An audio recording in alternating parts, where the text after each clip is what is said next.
심시 상실이 됐느냐, 그 어떤 스킨십이 있었냐, 그럼 성관계가 있었냐, 합의하에 성관계와 스킨십이 있는 것이냐 라고 하는 문제되었던 사건입니다. 그런데 핵심만 말씀을 드린다면 당사자는 상당히 억울한 사건이었습니다.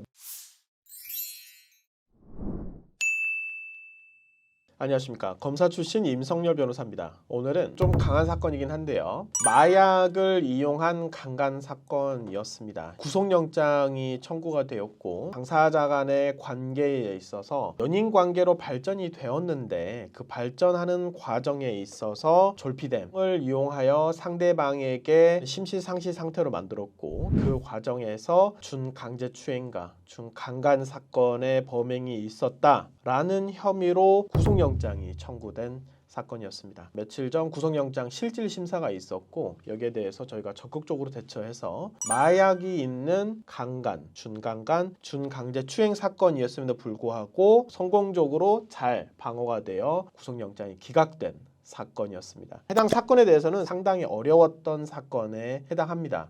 변호사님, 마약까지 있고 강제추행도 있고 강간도 있었고 거기에 대해서 구속영장이 잘 막아진 거에 대해서는 좋은 일인가요? 라고 할 수도 있겠지만 사실 저희 변호사의 입장에서는 과연 이러한 점이 법적으로 정확하게 일어난 건지, 이 당사자분도 어떠한 억울한 점은 없는지, 실제 당시에 어떠한 상황이 발생을 했었고 그렇다면 마약이 있었을 때 혹시 합의하에 성관계한 건 아닌가? 합의하에 관련된 스킨십이 있었기 때문에 실제로 두 사람이 연인관계까지 발전을 했고 이런 점이 어떠한 시점별로 부각될 필요성이 있었을까라고 짧은 시간 내에 집중적으로 마약, 강간에 대해서 검토를 했는데 해당 점에 대해서 구속영장이 결국에는 성공적으로 기각된 사건이었습니다. 쟁점은 상당히 많았습니다. 왜냐하면 1차적으로 마약에 대해서 검출이 됐습니다. 피해자의 모발에 있어서 이제 졸피뎀이라고 하는 마약관리법 위반 향정이 검출이 됐는데 피의자는 1차적으로 내가 처방받았던 약이 맞는데 이 피해자에게 먹인 사실이 없다. 그런데 피해자는 나는 이런 약 근처에 가본 적이 없는데 내 모발 성분에서 내 몸속에서 이와 같은 성분이 검출됐다. 따라서 당신이 준 약에 복용된 것이다 라고 첨예하게 다퉜던 사건입니다. 1차적으로는 이게 가장 첫 번째였고 두 번째는 그러면 과연 상대방이 그로 인해서 심시상실이 됐느냐, 그 어떤 스킨십이 있었냐, 그럼 성관계가 있었냐, 합의하에 성관계와 스킨십이 있는 것이냐 라고 하는 문제되었던 사건입니다. 그런데 핵심만 말씀을 드린다면 당사자는 상당히 억울한 사건이었습니다. 당사자에게 사실 어떠한 약을 준 건 맞습니다. 그런데 과연 내가 당사자 간에 서로 다툼이 있었던 그 내용이 알의 모양이 일치하느냐, 어떤 성분이었냐, 무슨 색깔이었냐, 약을 꺼내서 피해자에게 줄 때 피해자는 그 약의 크기와 내용과 어느 정도 기억을 하고 있었습니다. 그렇다면 이 당사자가 그와 같은 약을 상대방에게 교부를 했을 때 그 약이 피해자분이 어떻게 생겼나요? 그와 같은 약을 먹었을 때 어느 정도 크기였고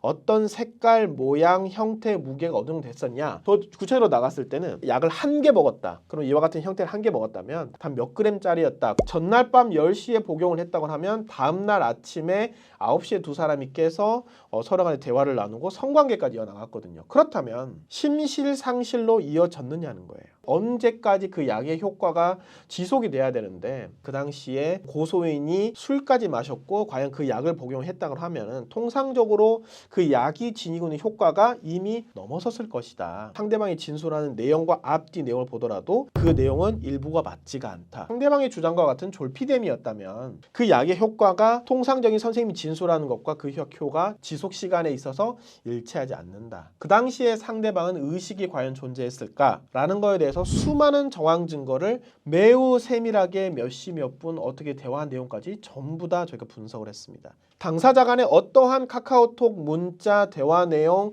통화 녹음 내용들이 있는지에 대해서 그 향후 전후로 그 당시 상황에 대해서 묘사했던 설명했던 내용들이 산재에 있었습니다. 고소인께서는 내용을 상당 부분 기억하고 있다. 반대로 얘기한다면 상대방이 그와 같은 내용을 결국에는 기억하고 있고 거기에 따라서 대화하고 행동하고 내용이 있었을 때 약효 지속시간과 통화 내용과 행동했던 내용을 기반으로 고소인은 결코 심실상실에 있지 않았다라는 점을 입증해 내었습니다. 그 성관계에 있었을 때는 결국에는 상대방이 어떠한 행동을 하였는지, 단순히 그 자세에서 움직이지 않았는지, 그와 상대방이 어떠한 대화를 했는지, 그 나는 어떠한 반응을 했고 그 뒤에 뭘 먹었고 같이 이동을 했고 특히 그 성관계 당시에 어떠한 체위가 있어서 모든 디테일한 내용들을 저희가 내용을 한 다음에 모든 정황 증거에 대해 결국에는 저희가 입증을 해내면서 상대방이 결국 당시에 의식이 존재했다는 점을 입증을 해냈습니다. 이와 같은 마약, 강간 사건임에도 불구하고 당사자의 구속영장을 기각시킨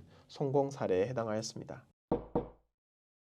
최근에는 클럽을 비롯해서 텔레그램 등 너무나도 마약을 구하기 쉬운 환경이 형성되고 있고 이성관계에 있어서 마약과 성범죄가 복합된 사건들이 많이 발생을 하고 있습니다. 위와 같은 수사 경험이 없다면 어디에 쟁점이 있는지, 이 마약은 어디에서 방어를 해야 되는 건지, 이와 같은 성관계와 준강제추행은 어느 지점에서 어떻게 입증을 하고 입증 방법과 입증 계획의 전략을 어떻게 수립해야 되는지 수많은 경험과 풍부한 사건이 없었을 때 접근하기 어려운 점이 있는 것은 사실입니다. 만약에 본인께서 이와 같은 실질적으로 마약 사건에 있어서 본인이 억울한 점이 있다, 성범죄, 강간, 강제추행 사건에 있어서 그 쟁점이 있다라고 한다면 풍부한 관련된 수사 경험과 성공 사례가 있는 전문적인 변호사님을 찾아서 도움을 받으시기를 추천해드리겠습니다. 언제든지 저희 A파트로 연락 주시면 저희도 신속하고 정확하게 도움을 드릴 수 있도록 하겠습니다. 감사합니다.